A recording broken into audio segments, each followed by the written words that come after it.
Right. Okay, so we will call to order and welcome everyone to the April 25th Health and Human Relations Commission meeting here in Jefferson County, Indiana. I just want to note real quick that this is officially our 1 year mark meeting. Oh, wow. Yeah. Oh, I'm impressed. We've with us. existed for a year.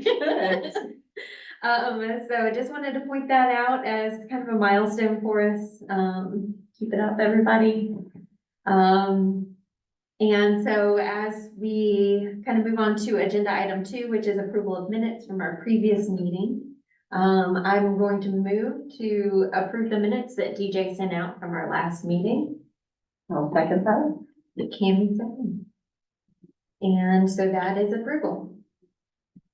All right, moving right along to number 3, is follow up on action items from our previous meeting. And I think I have here, at the top, just because we like to be conscious of our visitors, we'd like to let you all go first. We've been done, so we have to. We have prioritized that, to make things flow well, be considerate. We do learn. We do. We're new. Yeah. So basically this was an action step that Cammie had. So Cammie, would you like to introduce our visitors or let them introduce themselves, whichever? Sure. So we have with us today from Safe Passages, Chelsea and Kim. I got sort of things that one. And so it was our March meeting, right? A March meeting, we had a concerned citizen come and talk to us. February. Oh, February. You're right. Yeah, okay. And then, so we felt like it might be a good thing if we could find out more about the services that they offer to the community and also working with our local law enforcement. Invitations were extended kind of last minute to the chiefs of police and sheriff.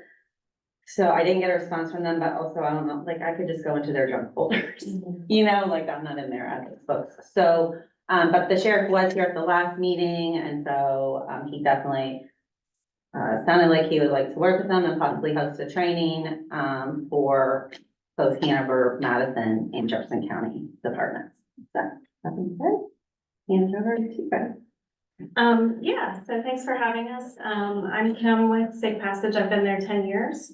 And this is Chelsea. I asked Chelsea to come with me tonight, because she is our local person in Jefferson County. We do have a few satellite offices. We actually cover 6 counties. And Chelsea works Jefferson and Switzerland here. We have a shelter in Batesville, and we serve domestic and sexual violence victims. So individuals can access our services by calling our 24-hour crisis line. They can also text that line from 9 a.m. to 9 p.m. And communicate with an advocate that way, if that's easier for some that may have kind of spotty cell phone service, or maybe they just have texting only.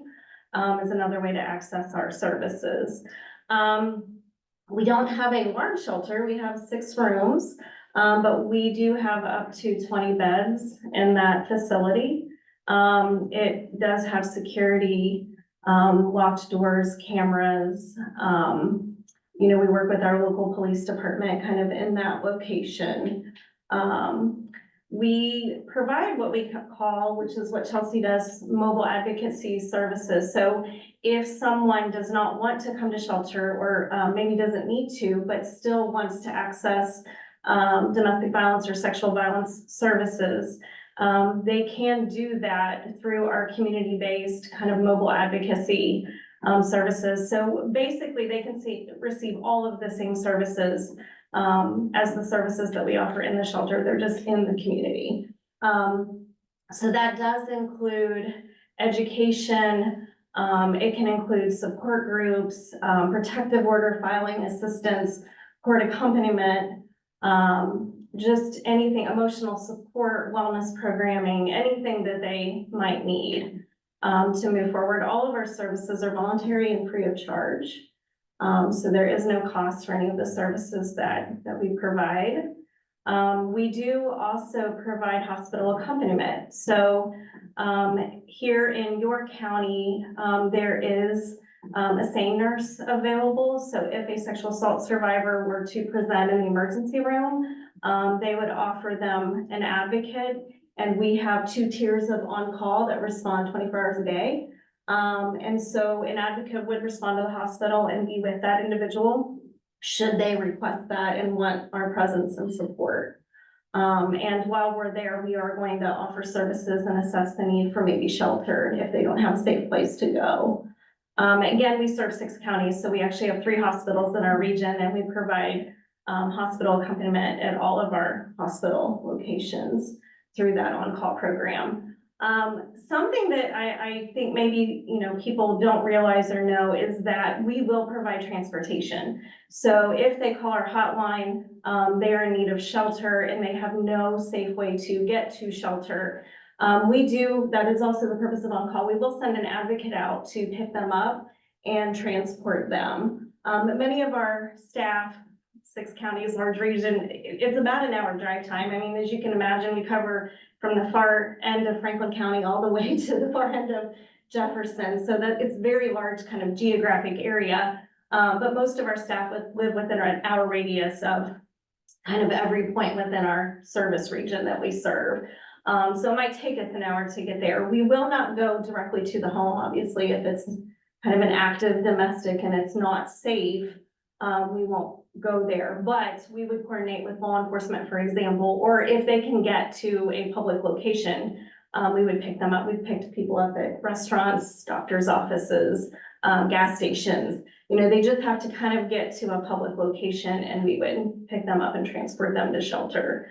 I did send an email to the sheriff and the chief, we've informed them of this before, but just sort of reminding, when you have new officers, that's information you forget sometimes to share. Because we understand most police departments nowadays are short-staffed and they're always busy. And if that's not a service they can provide, and we have had in the past law enforcement need us, we've met many in for sales. Sometimes they'll do half of the transport and we do half. But we will coordinate that, and if they can't do it, we'll come here to pick them up and transport them. So we're always expanding our services. We are looking into some transitional kind of housing partnerships within our region. We've, kind of launched something that's kind of on a trial that we're very excited about in Ripley County. We're in some conversation in some of our other counties kind of on this initiative. Again, if they need kind of locked doors, we do really encourage the shelter. That is the purpose of it. But if somebody's safe, maybe, it's a domestic violence situation and that individual's, in jail, they're incarcerated. And so we feel like maybe this person's safe at the current moment. We don't want individuals displaced. So if we can assist in any way or secure some sort of transitional housing options in the local community, that's a goal of ours in the next couple of years to really work towards that so people don't have to leave their community. What am I leaving out? I feel like I'm talking a lot. I feel like you covered a lot. Yeah, that was definitely one of the questions we had last month, I think, was about the transitional housing option. We were hearing not wanting to pull their kids out of school or, to go to Batesville and that's not really. Well, and they don't have to. Actually, if it's within like an hour radius, there is some kind of legislation, that's passed around for a long time. It's more under sort of homeless laws. But schools are required to transport. And so we have not had anyone have to leave their school that comes from your county. We've been able to coordinate transportation. Sometimes, they do want to enroll in a new school because it might be safer to do that, especially if they're coming because they're hiding perhaps. But, they don't have to leave their home school. We have coordinated with the schools here to keep them in their home school if that's what they want. Yeah. We hope it's short term, the intent would be come in, do that safety plan, potentially get a protective order. And we're doing that comprehensively with them and we're usually updating that safety plan throughout that entire process. It might be every day, because when that survivor chooses to leave, the situation is the most dangerous time. So we always encourage them to reach out to us, because we can safety plan even over the phone. It's just really important to connect with us in some way. And that is any type of violence, fleeing from any type. Not Yeah. just specific. Yeah, domestic violence isn't just physical. It could be financial, it could be emotional abuse. All of that would qualify for our services, any type of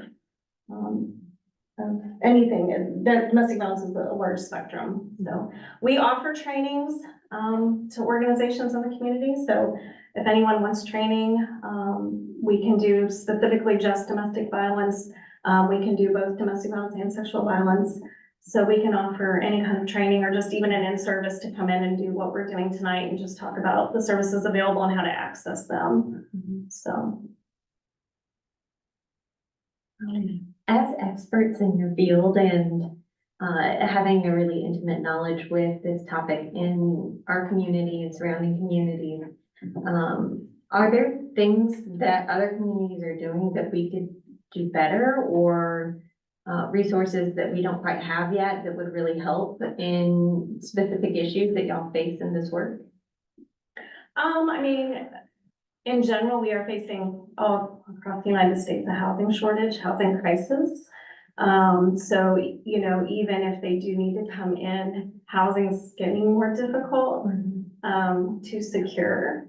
So I think any resources that direction are helpful. I think learning about these issues, because there is an increase and it's not just our state experiencing it, and it's not just the local community experiencing it, it is all over. There is sort of a general increase in violence, and we are seeing that, and it does translate into more homicides, more murder, suicides, more kind of family homicides.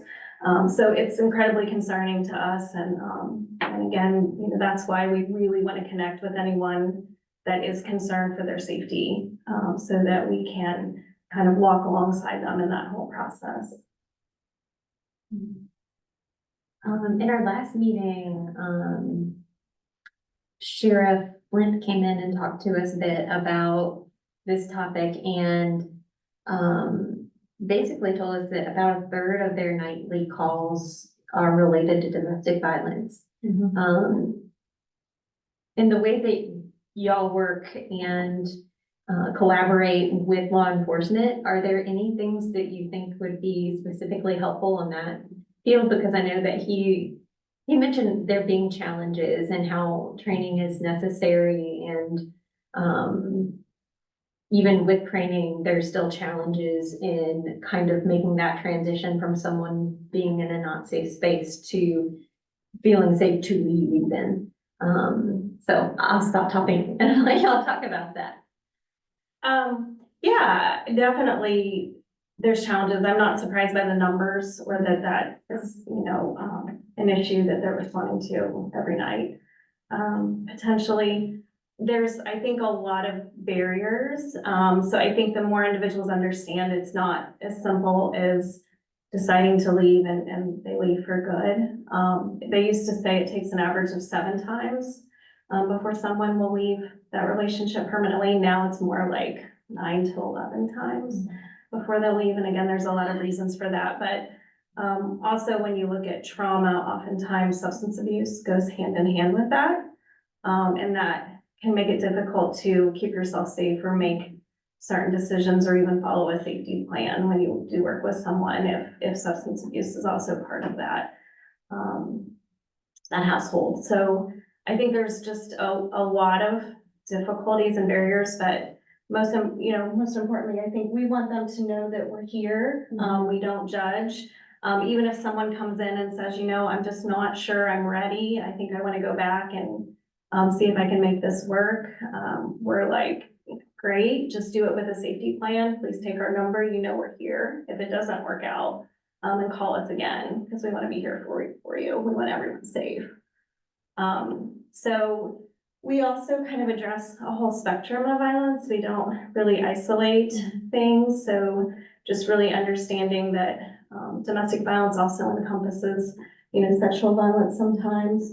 But sexual assault can also stand alone. And sometimes that can then incorporate trafficking.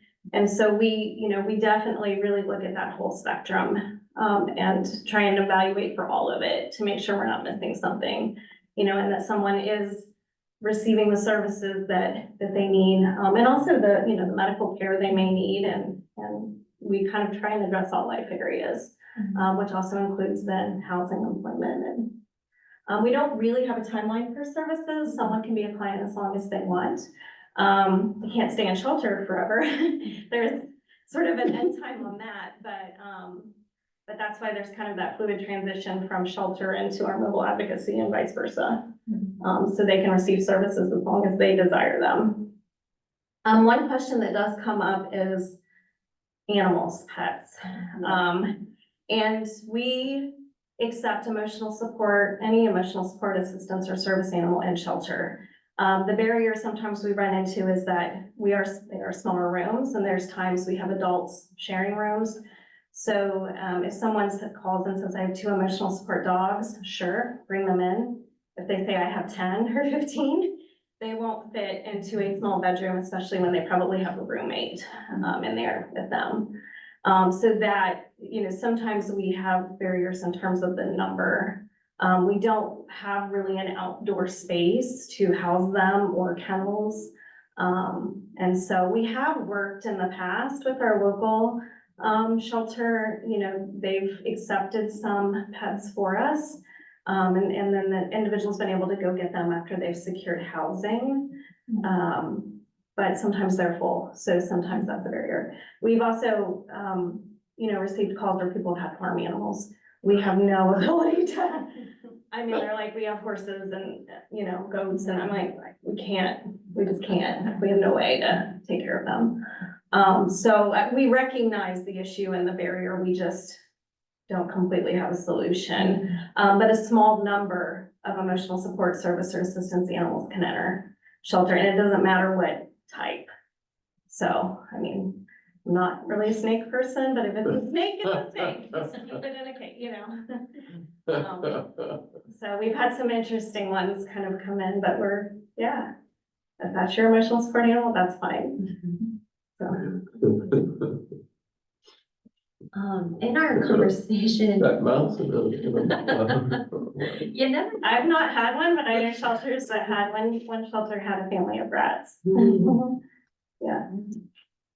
Well, in our conversation with Sheriff Flint, and all of his listing of the challenges they had around these scenarios and situations, one of our suggestions was to maybe look for funding from Bethany Legacy to fund a social worker within law enforcement agencies. Would that be beneficial from your point of view to the process of getting people towards resources? Sure. I really think that they could speak better to that than I could. Because we cover 6 counties. We have really, how many on call? 9? 9 total. And 2 are on call at a time to cover the region. So, and they're my daytime and my evening staff. We have a few other staff members that actually staff the facility itself 24 hours.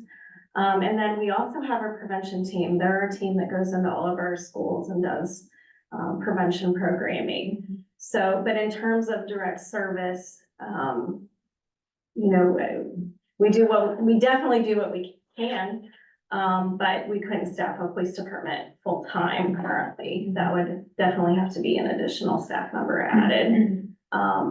But that, I think, if they think that would be helpful, I know more police departments are going that direction, and looking at that as an option. y'all have any questions? I really just have one more.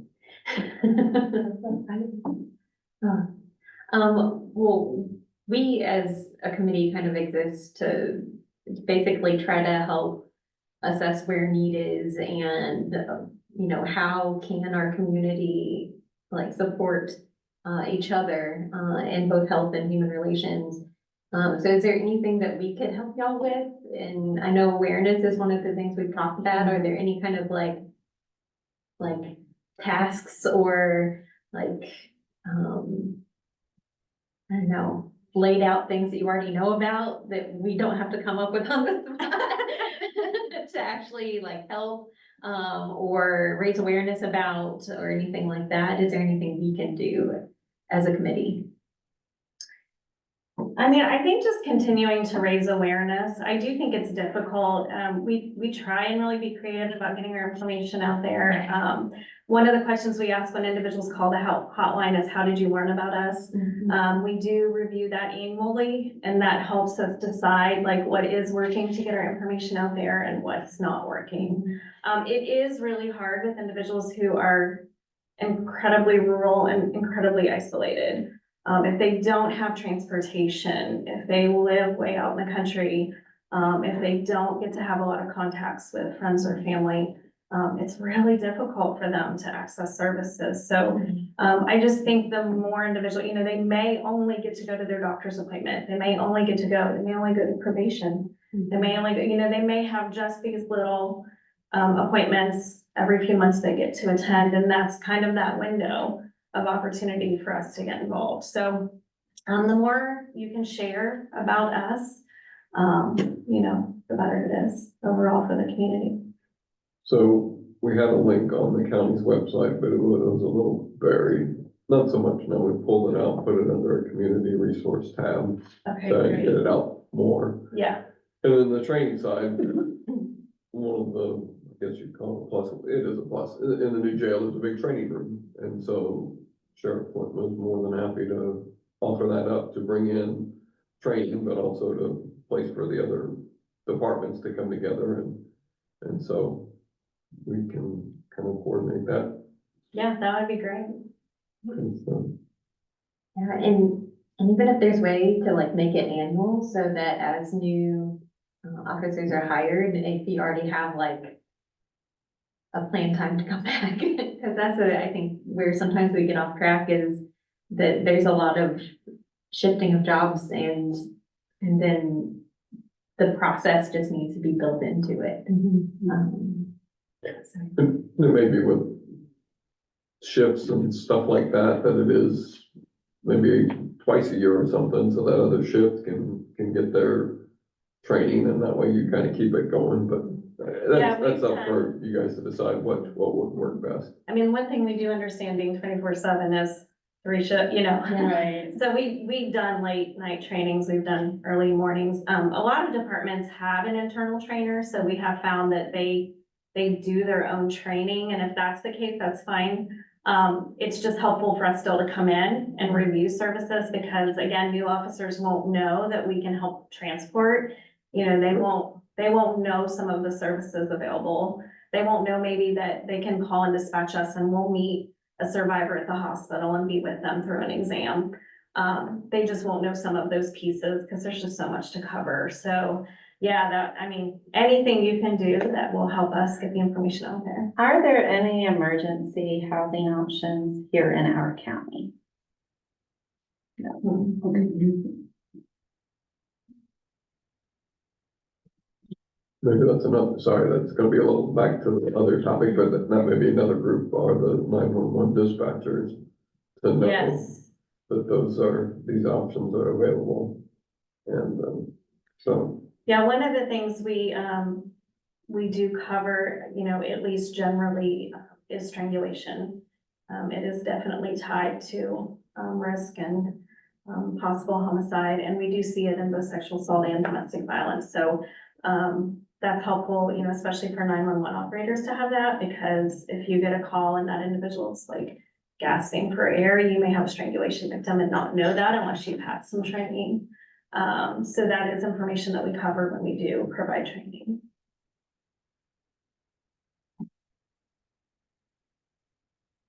Any other question?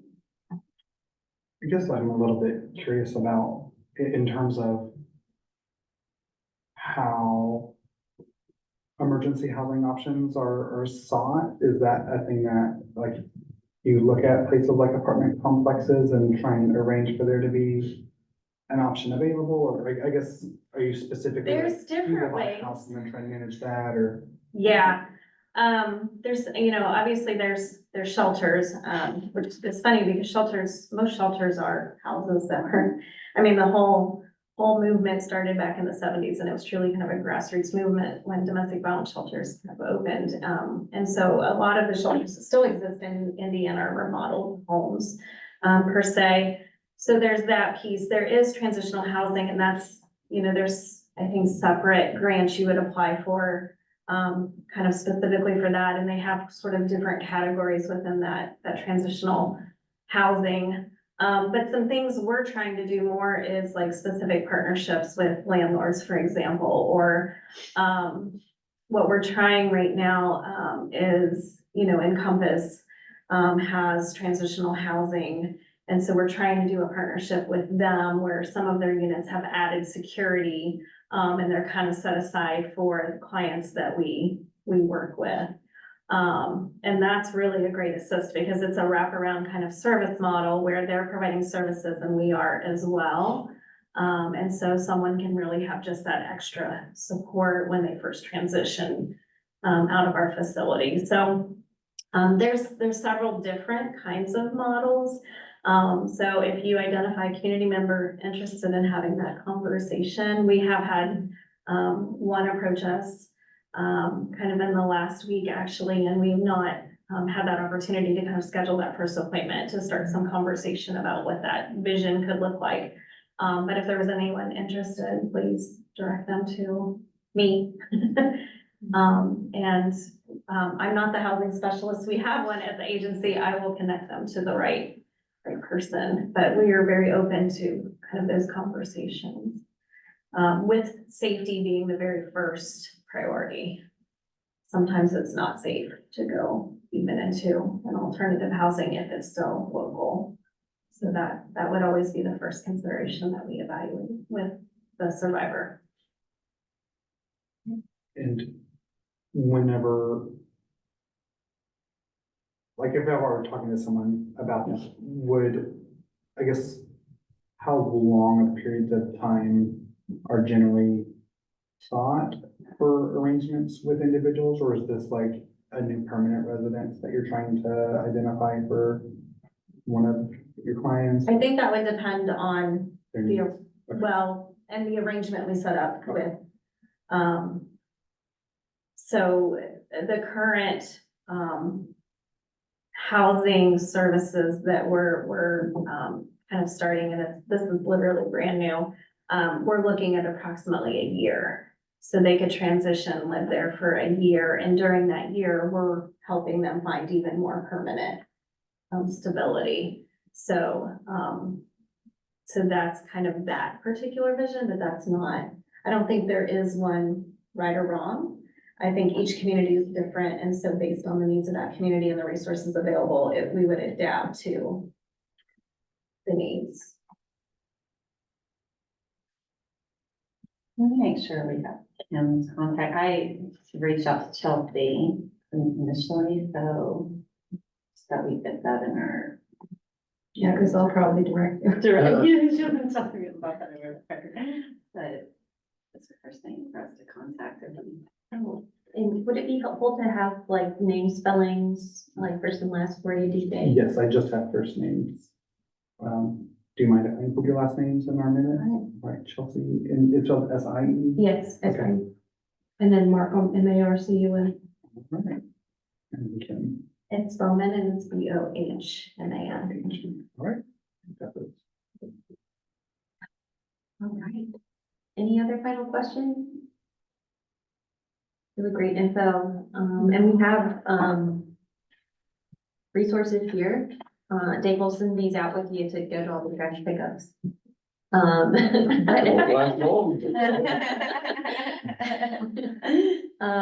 But yeah, we'll make sure to get these out to our members to distribute throughout, And if we wanted like, more of these could come by the clearinghouse, right? You're still right, within the clearinghouse downtown. because we're learning a lot and we can help people learn a lot too, and we're already trying to rearrange information to make it more available, as Dave mentioned, so. Great, thanks so much. Thanks for Thank coming. you. Thank Thanks you. for having us. Really Thanks for the insight. I know you have the sheriff's number and stuff, should you need a phone number and email on the back, I can Great, thank you. reach out. I'm gonna give you my phone number because every time I get something, I can hear you. 212-5204. 52004. 812-212-5204. Perfect. Thank you so much. Thank you. Have a good night. You too. All right. So that was our first review of action steps, so we can check that one off. And we can keep trying to hand out info as we have it, and if we think of any interesting ways to be supportive, don't hesitate to reach out and put it out there to Chelsea and Kim.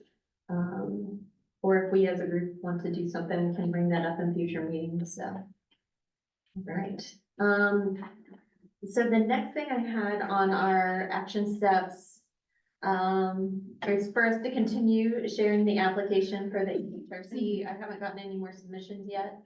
So we should keep doing that. We should keep doing it.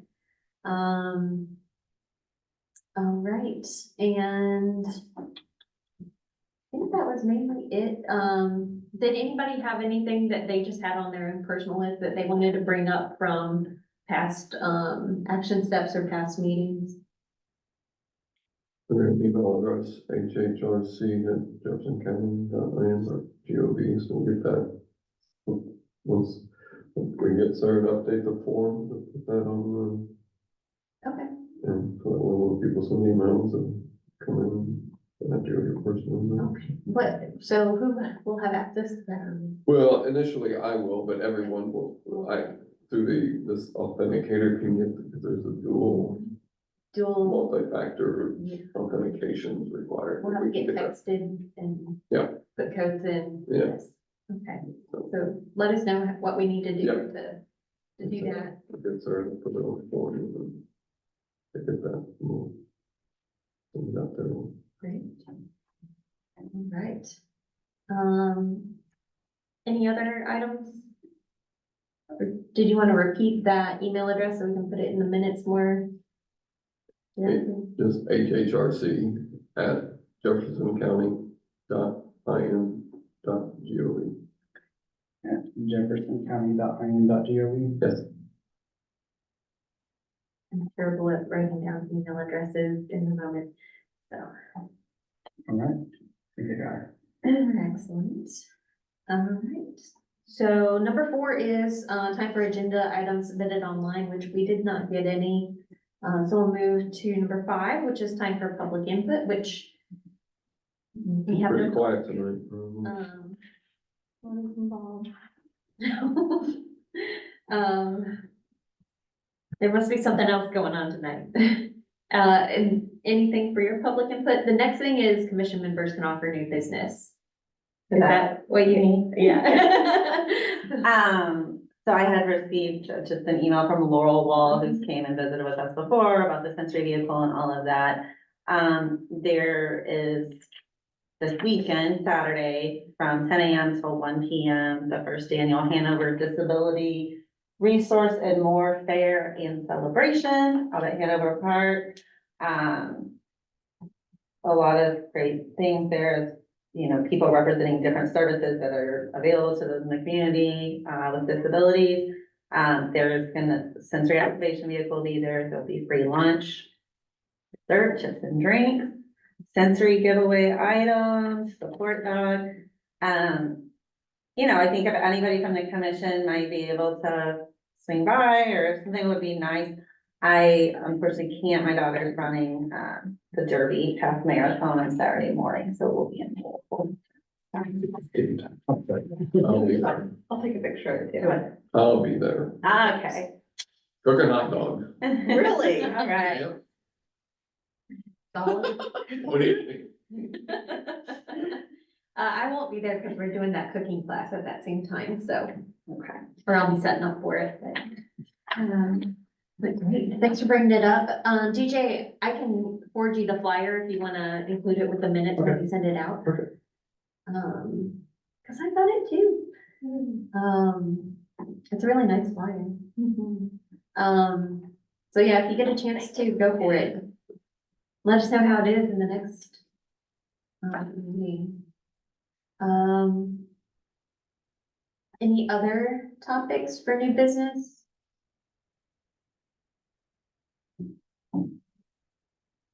Because one I was wondering about, I know since this is our 1 year meeting, do we need to do something to extend the membership of our 1 year members? I think Dave and I are both down for 1 year from the commissioners. Do we need to get them to approve another year for us? We can do that. Okay. What do you want to do? I mean, Please. You've been hesitating now. Wait a minute. I can, How many members are we need, how many spots are we needing currently? typically we have 9, and I know that we've kind of had 2 now that are absent consistently. 1 moved, no wait, 3, because 1 moved, 1 resigned, and 1 had some health issues and hasn't been coming. So there's 3 spots that really we need to fill. Sure, I think Yeah. we keep pressure on one that resigned to make him. It's my plan, keep asking. And I look at you. So, yeah, so yeah, I think I definitely want to continue since we are kind of short people as well. I don't want to Yeah. leave even more gaps. I think that's fine and can make that work. I can make that work. Okay. But yeah, I will encourage everyone to keep trying to get people to fill out our application. It's real short. I'm just gonna start emailing it to people on a daily basis. You'll get a spot, you'll be hired. Yeah. Great Not turning resumes all anyone that. away. With the Chances flyer. are good. And then, let's see. So Dave's gonna work on that. We'll make that an action item for Dave to work on, extending our 1 year members into 2 years. So we can follow up with that next week. Next week. I know. Next month. Yeah, sorry, y'all. We'll get it added next.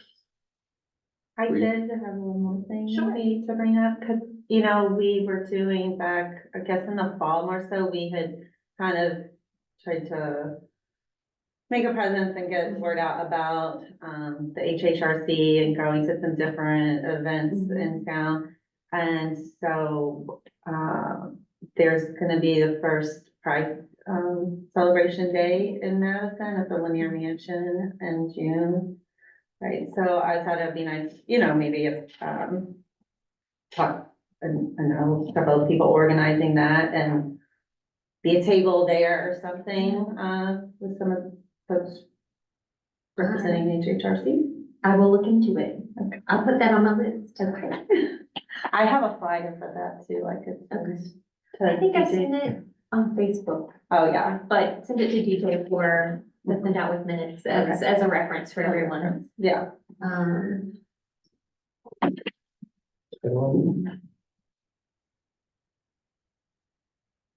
just making note that it's action set for me.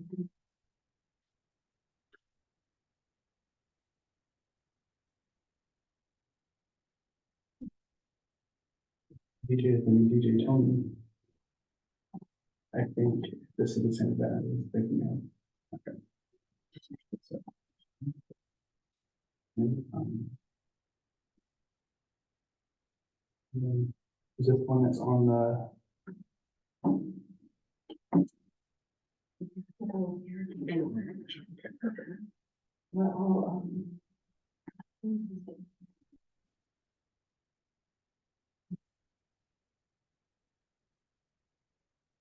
I'm gonna forward the email from Laurel with the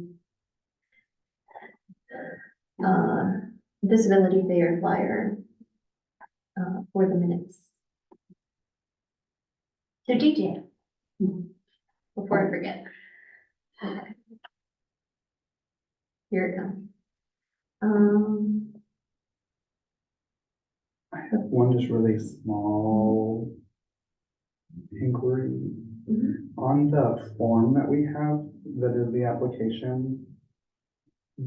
I think it might be helpful if we just copied and pasted the overview statement of what the committee is at the top of it.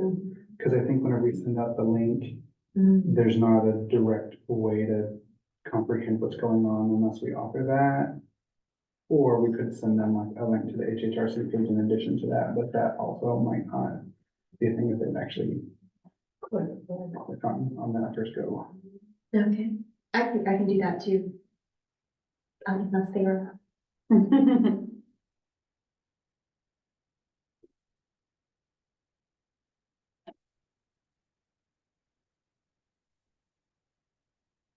I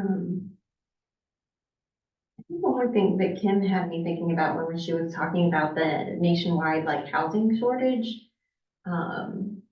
I was just wondering if Dave, if you know anything that our community in particular is doing,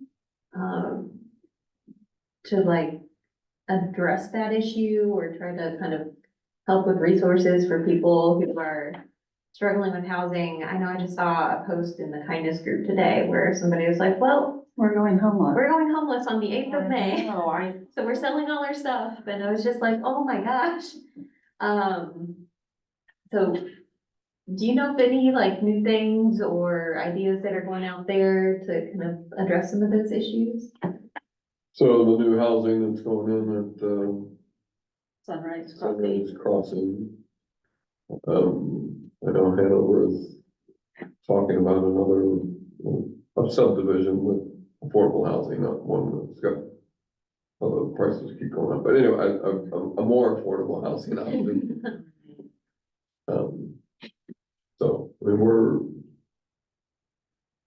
that's about right now. I mean, we're trying to figure out ways to do some other things, but it's still very early in the planning stage, but. So, I know this is like a pot that I bang a lot in different kind of personal venting sessions sometimes that I have. But I think one of the challenges that I see as being really, I guess facing Madison is around,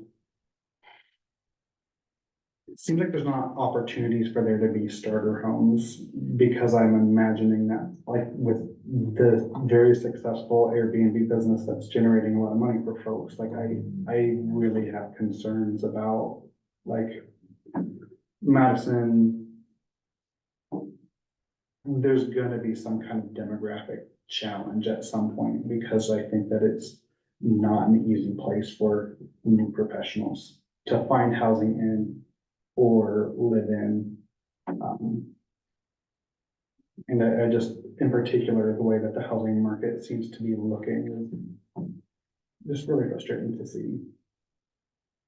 As like, as I'm imagining new home buyers or first time home buyers trying to enter a market. we're about 3,000 houses short in the county is what the county estimate is. Yeah, so there's been some housing studies and we're, I mean, you're trying to draw in developers to develop, they did there in Hanover, just behind the CVS, kind of a starter home subdivision, and for a while it didn't go anywhere, and all of a sudden, boom, finished and full. So I think that's, should be an indicator to other developers that build it and they will come. So, like I said, I think Hanover has another similar subdivision plan. I'm not I haven't paid a lot of attention to where, but somewhere out in Hanover, obviously. You know, we've thought, although it's, since it's the county and not a city, but we've thought, you know, the southern part of the county, how far that is that just outside of Hanover, is that a little further south? Because, I mean, my thought is that people around River Ridge are gonna go nuts because it gets so busy and they want somewhere else to go. And it's not like, you know, it would be focused on a more of a starter home development as opposed to some of these that are out there with $400,000 or $500,000 homes, and right now, at least that one behind Hanover, half of it or more is empty.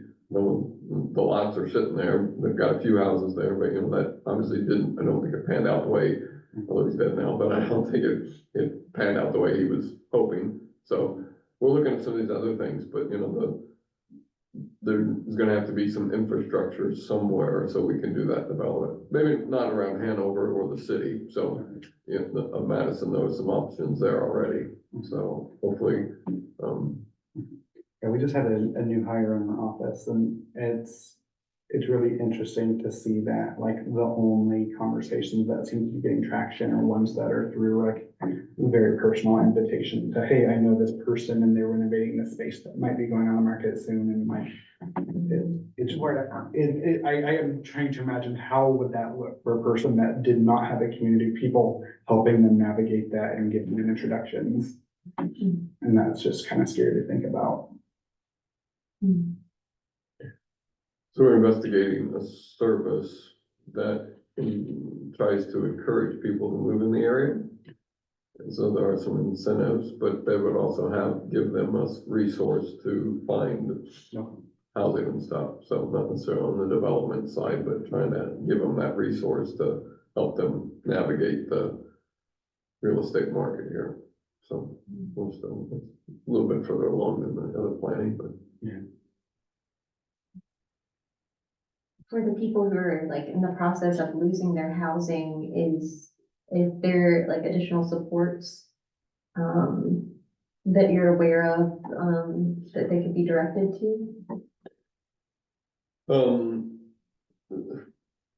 don't know it by initials, but Indiana housing, I can see in there some, anyway, but we can get that resource out, because that will help with pointing them at the state resources that would help them in those sorts of things. So I can get that and let's get that contact information. Yeah, that would be great. Put that out. I can put that in that Facebook group, and that would be helpful.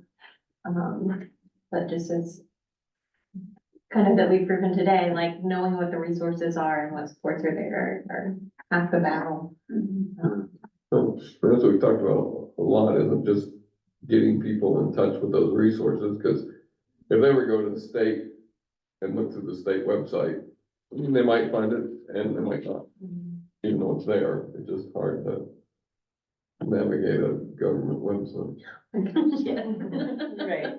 And maybe as negative as that sounds, I feel like a government website is not where I would initially ever think to go to look for those resources sometimes.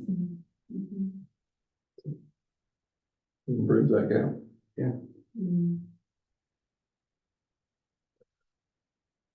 So I'll send you the link.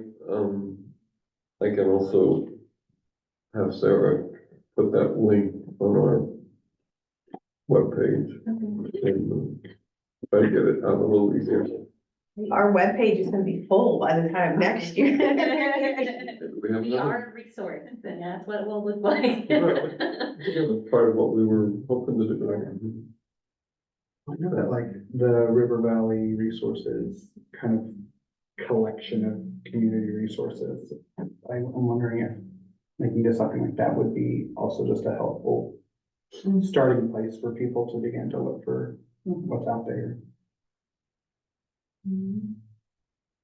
So I'm pretty sure Sarah, when she put that link up, it was to that page, so it shows them all there. So, yeah, but we can do something that's outside of those resources that I think people are gonna be looking for. That one's nice, because it's just generally updated pretty Yep. regularly. So, but people, again, have to know about it, so getting the word out to them, but it was something I used a lot when I was at the deal, printing that off and.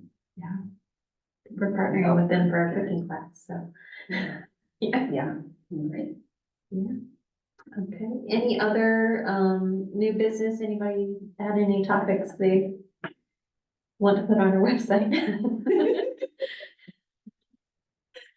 Okay, well, we'll be thinking of them for our I'll next send meeting. Sarah, send you a card. At least I'll bring one to the next meeting, we can sign. Okay. Sure. Appreciate So number 7 on the, agenda is to note action items for the next meeting. So DJ, whenever you're ready. All right, I have all commission members need to share the application for the HHRC with people that they think would be good additions for the commission, and included the. I also have just a couple of notes, not in the action item sections, just about, there's a flyer that you'll be sending, and then you'll be sending as well. I already got both of those, and so that's why I didn't really speak about loud. And then, I guess I didn't centralize all of those before we started talking about it, so my bad. It's okay. The ones I have for me are to reach out to the people doing the Pride celebration in June so that we can get a table. Also in June, I'm not gonna be here during it, there's a Juneteenth celebration. It might be good to have representatives there. And you know, I haven't seen anything, they did a 5K last year, if that's happening. I already just there. made the flyer today. Okay. So, they're gonna have it Can again. sign me up to be. I don't know if they're having more of like a street party. I don't know if it'll be like the Broadway reunion where they'll have like tables set up, but Right. just a heads up that they're having an event and like a picnic situation.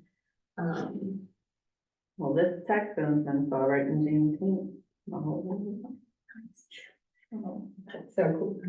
I'm also gonna put our action statement on our application with Sarah. And then Dave's gonna send us the Indiana housing support info, so we can share that out. And I think it'd also be good if we all make a point to distribute safe passages info, since we have this nice collection. I'm so stoked about it. I'm gonna put it in my office, in the bathroom. Makes me want an office. I might start paper and Ivy Tech with it. So. All right, did you get all those, DJ? I am finalizing them now. I will say I already know in June, I'm not gonna be here.